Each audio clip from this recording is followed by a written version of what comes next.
Alright, guys. This top map is a map of disappearances and their locations throughout the United States.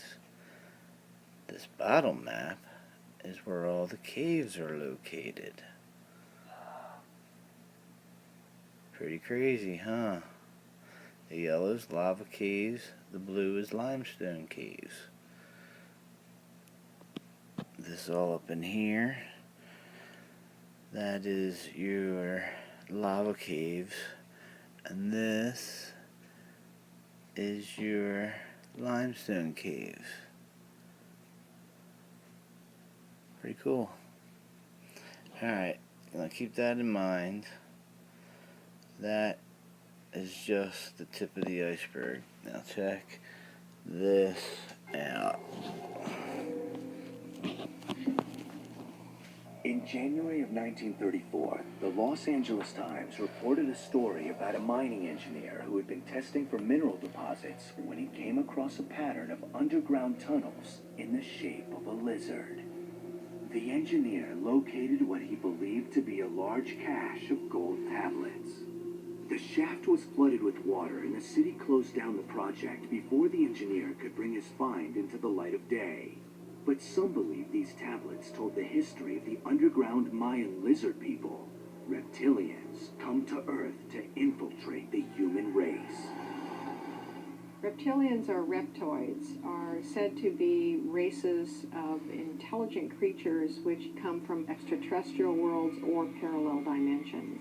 They live primarily underground or in caves and tunnels, that sort of thing. A common appearance described in the encounter literature is of a being 6 to 7 feet tall that walks upright like a human being, but probably has a reptilian head, reptilian eyes, and scaly skin like a lizard skin. The reptilian is not one of the alien types that's thought to be warm and cuddly, but is more sinister, more beastly, if you will.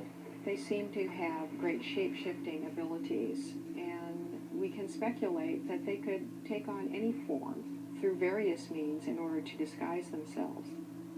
Reptilians have nothing on their minds so much as a worldwide conspiracy to take over the planet. Reptilians could have the same abilities as natural reptiles. Reptiles have specialized adaptations for living underground. They have sensory cells in their eyes that allow them to see very well at night. They can be very aggressive predators, from the large lizards, and there's a group of lizards called the varanid lizards, and that would include the Komodo dragon. These are predators that display an ambush style of prey capture. Once it gets a grasp on a prey item, it doesn't need venom, it doesn't need constriction, it's just not going to let go. 500 years of modern astronomy has taught us that the universe is not only enormous, with 10,000 billion stars that we can see in an even larger number of planets, but it's all made of the same stuff. The real estate out there in space is pretty much like the real estate right here on Earth. So if there's life here, well, why wouldn't there be life there? Physicist Stephen Hawking points out that every time a more advanced society meets a less advanced society, it usually doesn't work out so well for the less advanced society. And so he figures maybe we shouldn't have any contact with aliens because it might not work out well for us.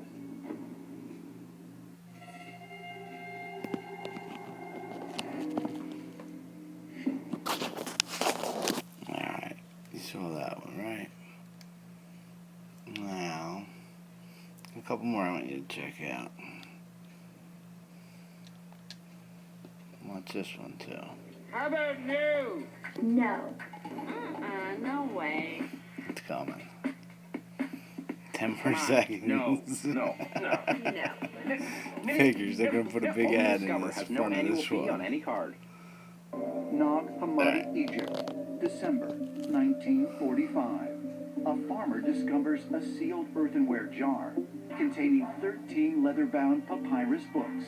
These books, now known as the Nag Hammadi Codices, were written by the early Christians known as Gnostics in the first several centuries AD. These mysterious texts contain the Gospels of Thomas and Philip, as well as other previously unknown secret gospels.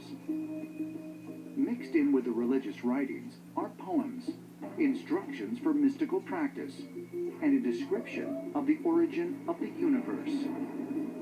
That shed a great deal of light on early religious issues, biblical texts, and biblical history. But they made a mention of a very mysterious race of creatures that have become known as the Archons. We don't really know what the Archons were or even are. What's interesting is that there is actually a depiction and a description of the Archons looking definitively reptilian. They're very robot-like, very machine-like, and therefore very predictable. And given that you see the machine-like nature of so many reptilian animals and what have you in human society, there is a correlation between the two, and why the reptilian form is so common an expression of this machine-like, unemotional, computer-like mentality.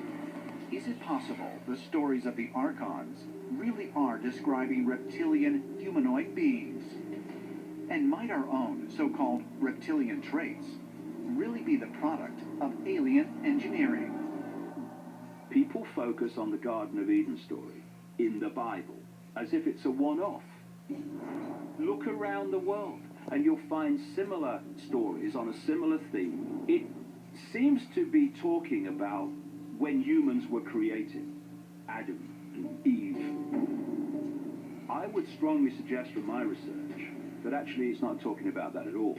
It's talking about the point when human genetics were interfered with and genetically manipulated. And so humans became at that point themselves a hybrid, which had a great infusion, I would suggest, of what I would call Archon genetics, symbolically the serpent in the Garden of Eden. And one suggestion is that the whole idea of the Garden of Eden was nothing else but some type of a lab that was run by extraterrestrials in which we were ultimately created.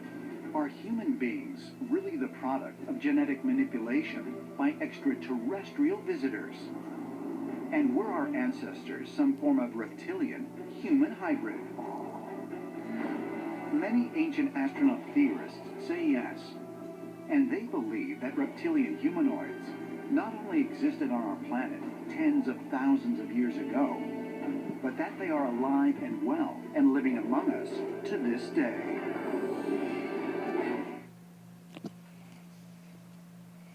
Alright, I got one more that I want you to check out here. It's pretty good. Here it comes. Hove, England, 2008. In the middle of the night, 20-year-old Charmaine de Rosario Sage is sleeping in bed when she awakens to a frightening sight. A reptilian humanoid staring down at her. I woke up. A reptilian came into the room. We went to an underground cave. There was a group of reptilians there, and they stood around me in a circle. Each one of them put one hand on my body, and I slowly changed.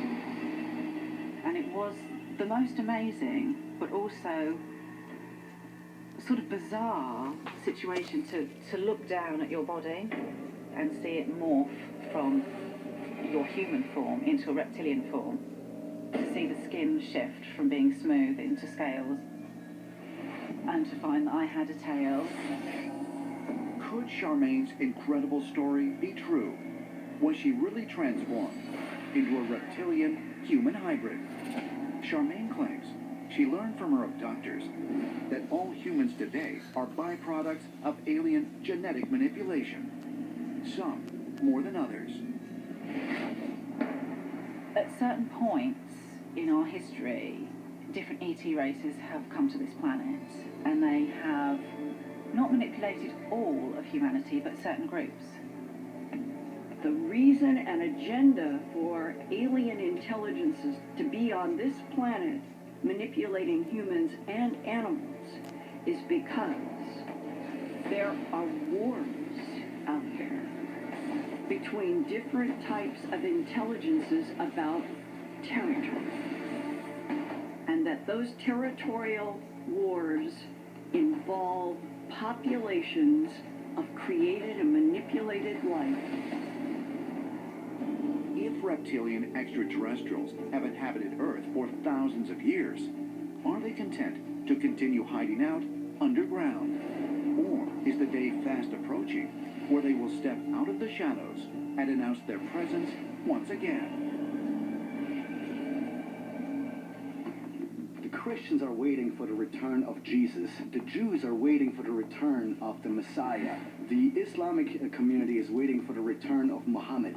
The idea of this return did not originate with any of those religious figures, but it in fact originated with the promise by extraterrestrials that they would return in the future.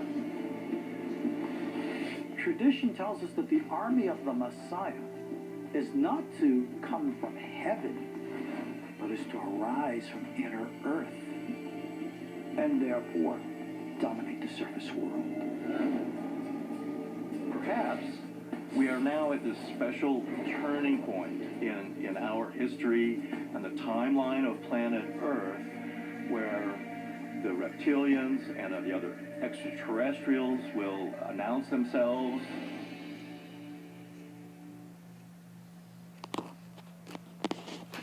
Dig it, yo. So, gives you something to think about anyway. I don't know. Catch you on the flip. Peace.